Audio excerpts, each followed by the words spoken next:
Hi everyone, my name's Hungerwood. It's my first time here at Taos, but I already know some of you because we work in the same field. Cthulhu, giant evil gods, Pennywise.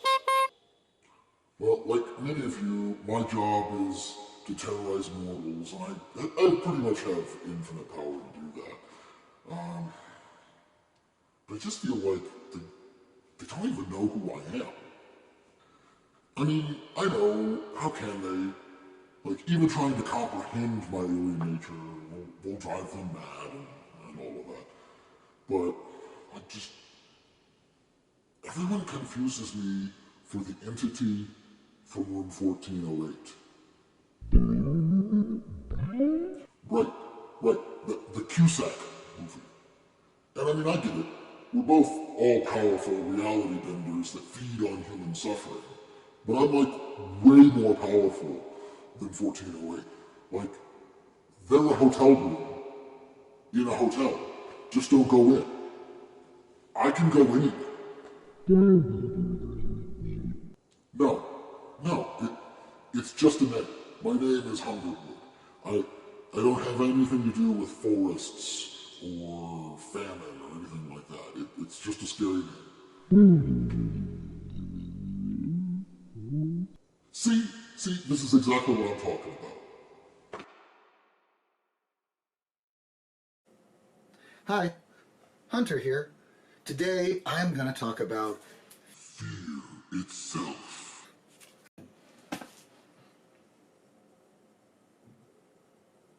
it's a 2007 RPG by Pelgrane Press.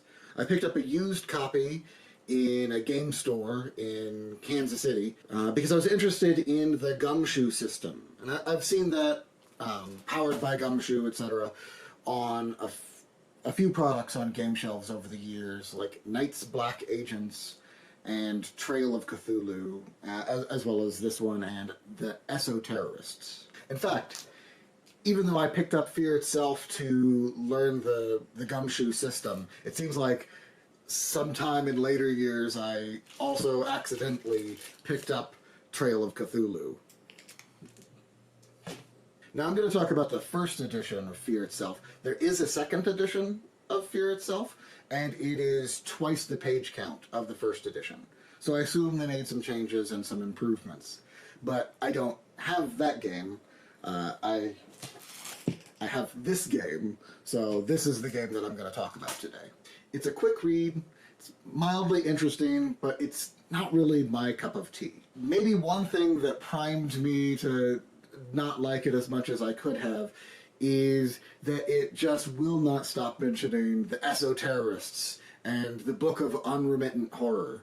Those are like two other Pelgrane Press products, and so the book at many points is like, you should have just bought this other book. And that's not exactly the message I want to get from something that I just bought. So that might have been like subconsciously working against my receptivity of the book. But also, there's just some things that are not for me. Not to say that it's bad, there's just, it doesn't click for me. In terms of art, it's fine. There's really nothing special about it. But it also doesn't put me off in any way. If we're going with a really tiny quibble, not that big a deal at all, but like the sidebars that they employ are too thin, so they become annoying to read. But other than that, like, I didn't notice anything about the layout or the art that was off-putting.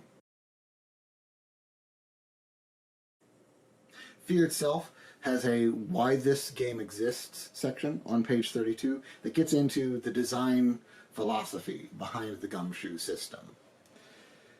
Investigative scenarios have been done wrong since the early days of role-playing games.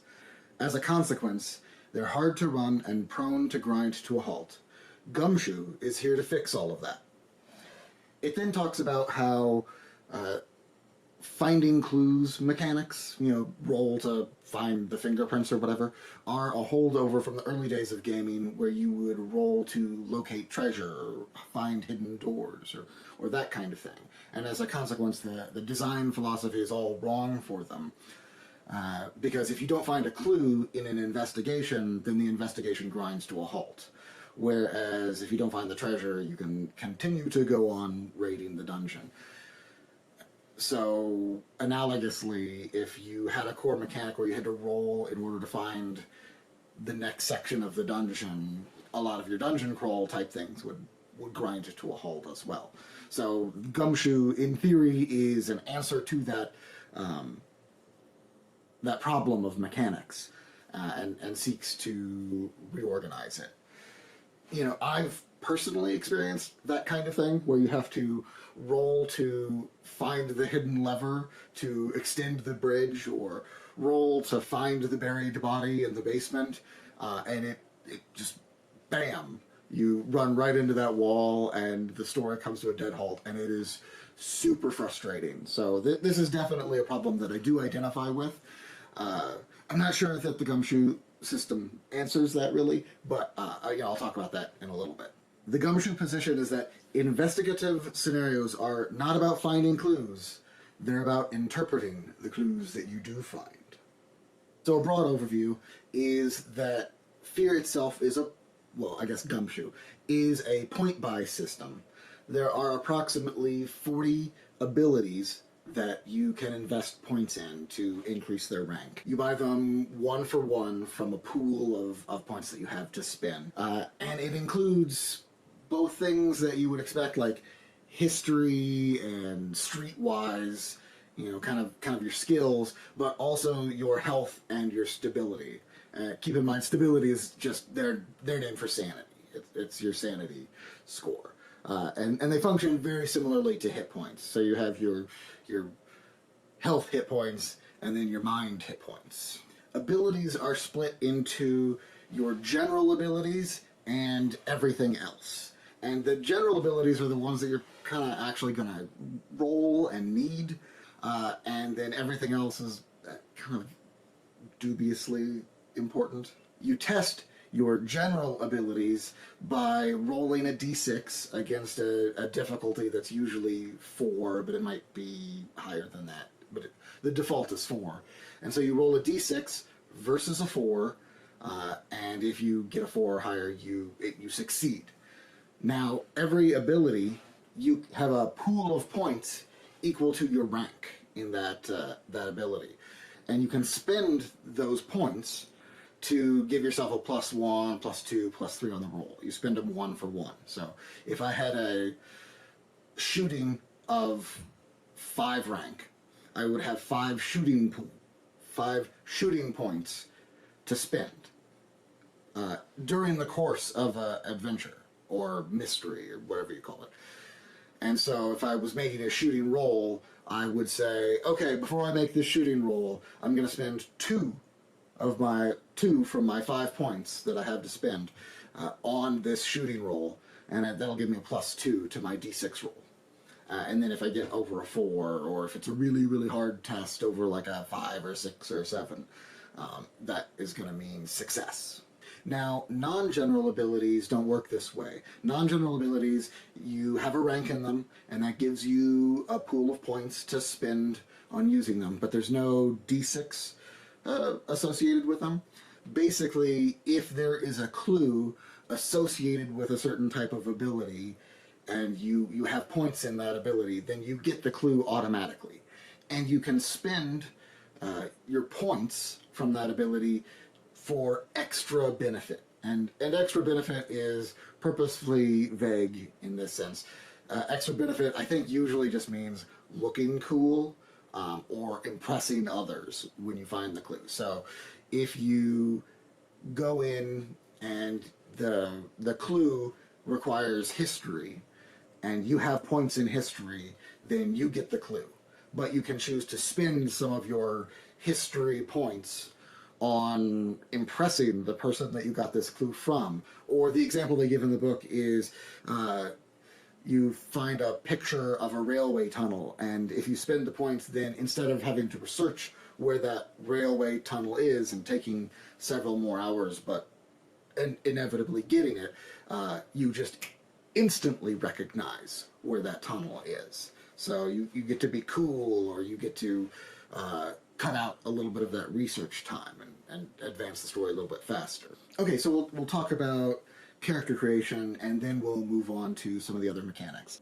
So the first thing, the book lists a bunch of stereotypes from horror movies. The good girl, the bad girl or sexy girl, the jock, the stoner, that kind of thing. As far as I'm concerned, this is like 2 pages of wasted space. If somebody's playing this game, they've probably seen a horror movie. They probably don't need any stereotype. Next, you pick your concept. Concept is a lot more relevant because it has some small mechanical impact. There are kind of 3 concepts. The first kind of core concept is investigative/combat concept. Then there's an optional concept of the psychic, and then there's the unnamed concept of literally everybody else. And so the game assumes that you can only have one investigative/combat concept. And basically what that does is they can have higher, like, police skills than everybody else. That's fighting, shooting, and, like, dusting for fingerprints, that type of thing. And they can have a high cap on those skills, and everybody else can have at most half as much of those skills as the investigative combat character. And that's because the designers don't want characters that are really competent.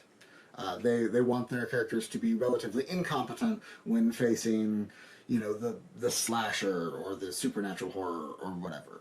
And they also don't want you running around like everybody's psychic. It does mention that you could just make everybody psychic and have like a psychic game. But like it kind of assumes that everybody is a normie pud who might get teamed up with an incompetent cop. And that's the default assumption for like how the characters are arranged. Psychic abilities are restricted to the psychic, which is not a big loss for everybody else because all the psychic abilities are basically divination type things, and they're divination type things in a mystery game, which means that they basically are too vague to be helpful ever, and it's a horror game, so they drive you mad extra fast. So, like, if you want to go insane really fast while not really learning anything important, I would think you'd want to play a psychic. Personally, I think if the game was concerned with too much character overlap, it probably should have just segmented a bunch of the abilities between some archetypes and have us pick from those archetypes, and that would prevent a lot of character overlap. Anyway, then you pick your risk factors. Risk factors are essentially self-destructive personality traits. The GM can call on a character's risk factor, and then that character has to follow through with whatever that risk factor would imply or dictate, or they lose 4 stability. That is, they take 4 sanity damage if they do not follow through with that risk factor. So, for instance, your character will go down that dark hallway by themselves, even though they just saw a creepy child, walk through the shadows, because they're curious, and the GM has invoked their curiosity. Otherwise, they're going to take 4 sanity damage anyway. This is pretty similar to, like, the Fate Compels. I do think that I like Fate Compels a little bit better because the risk factors in Fear itself are all stick and no carrot. It's do this thing that's going to be bad for your character or they're going to take damage. Whereas a Fate Compel, you get something for following through on helping the GM propel the story, on helping elaborate the game session a little bit better. So I do like that a little bit better, but I see the definite value in having risk factors, especially in helping to emulate the horror genre where characters are doing dumb things, making bad decisions. Next in character creation, you decide the worst thing your character's ever done. And this is mostly to give your GM, roleplay inspiration and to use it against your character at some point dramatically, and then a little bit to flesh out your character. I don't have any complaints with this technique. I think it's a good idea. It could be fun. I think some of the examples they give in the book are a little bit dark for casual play, but obviously your tastes are gonna vary wildly. So I think it's a good idea. Then the next thing you're going to do is pick your abilities, and so you're going to take your pool of points and you're going to spend it to get the various abilities for your character, one for one. Pretty straightforward. It can be a little confusing the way that the ability caps work with your investigative / combat concept versus everybody else. But once you get that, it's very straightforward. Then you're going to describe your sources of stability.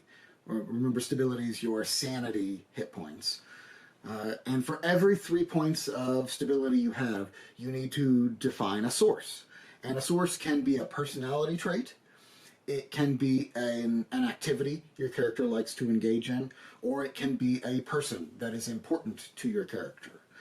And you can't have more personality traits or activities than you have persons. So if you have one person that you care about, you can't have 2 activities or 2 personalities. You have to do 1, 1, 1, that kind of thing. And I think this is a great rule because this establishes like not only backstory and things that your character does and things that your character cares about, it gives them stakes and grounding in the world. And obviously for a horror game, it creates things that the GM can threaten and take away. But overall, I think this is great for defining your character and where they are in the world and creating those stakes. This is reminiscent of Call of Cthulhu's background details for their characters. I maybe like this a little bit more because it's a little bit more open and still a little bit more methodical in how you do it.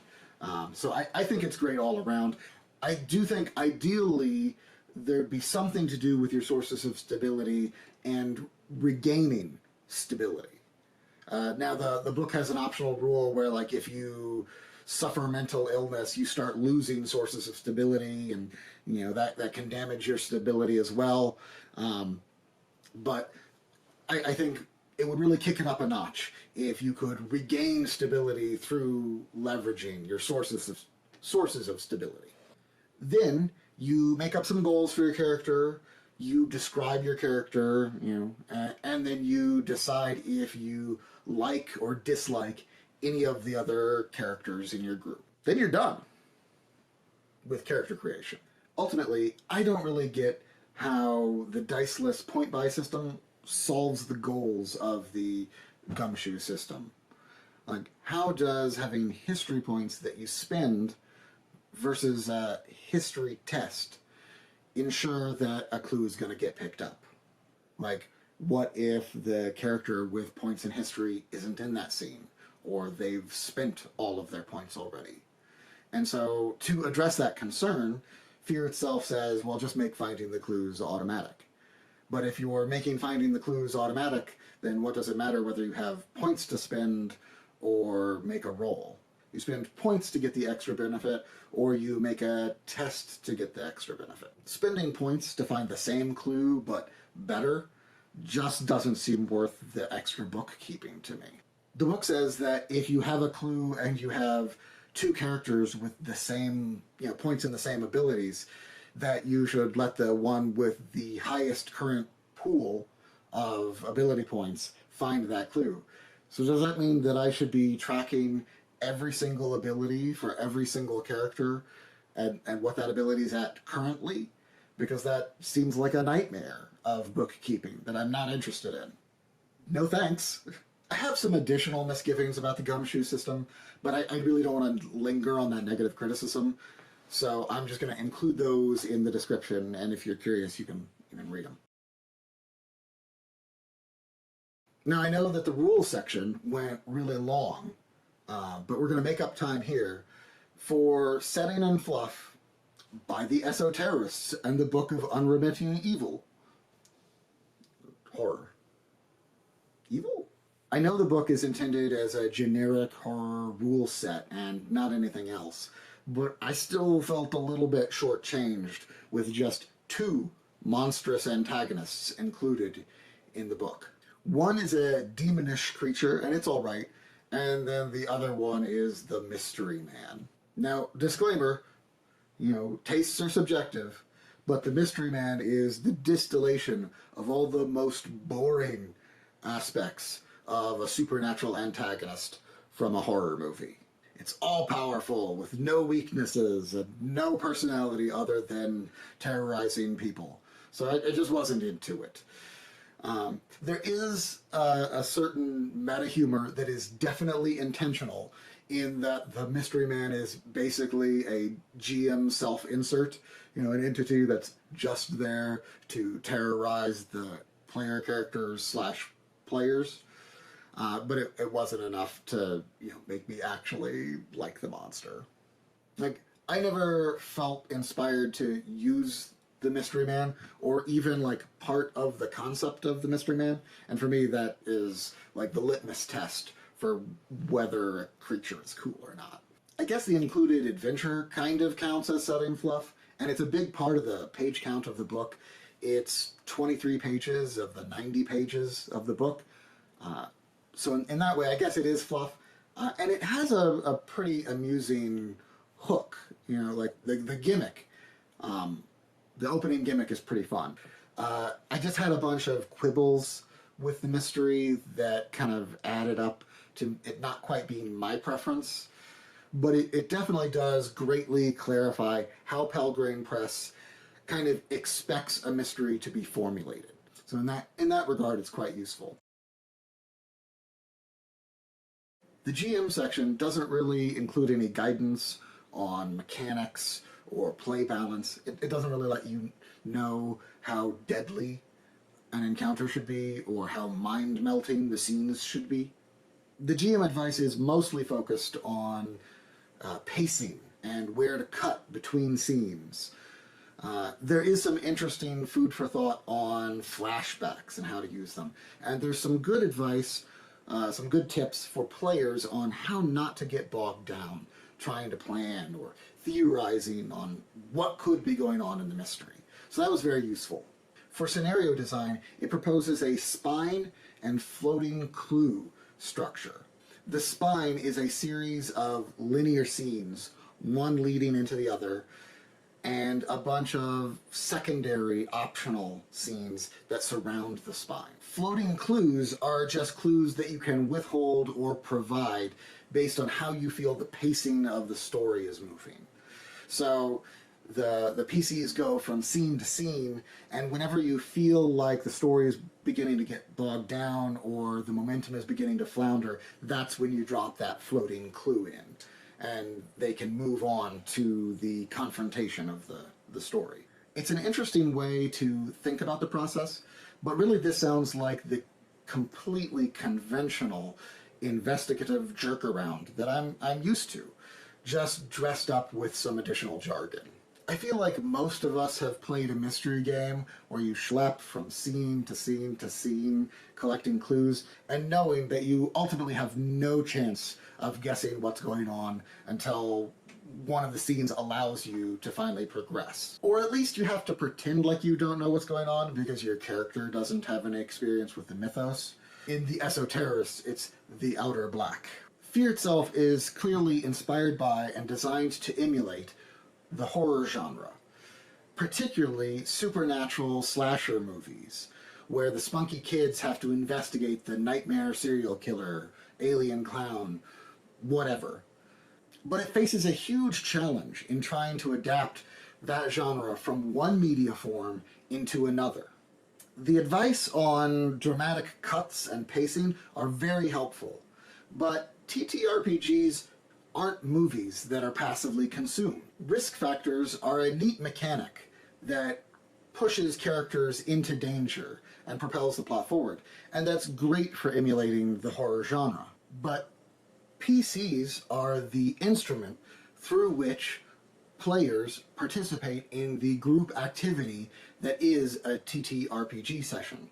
When you kill or maim a character in a story, in a movie, we might, as viewers, be disappointed in that turn of events, but it doesn't stop us from actually watching the movie. Whereas when you degrade a PC's ability to do things within the game, or you kill them, it directly impacts a player's ability to engage in the activity that they're there for. Fear itself has a weird XP scheme where you only gain experience points or advancement points or whatever they call them. You only advance your character based on the sessions that character was alive and participating in the scenario.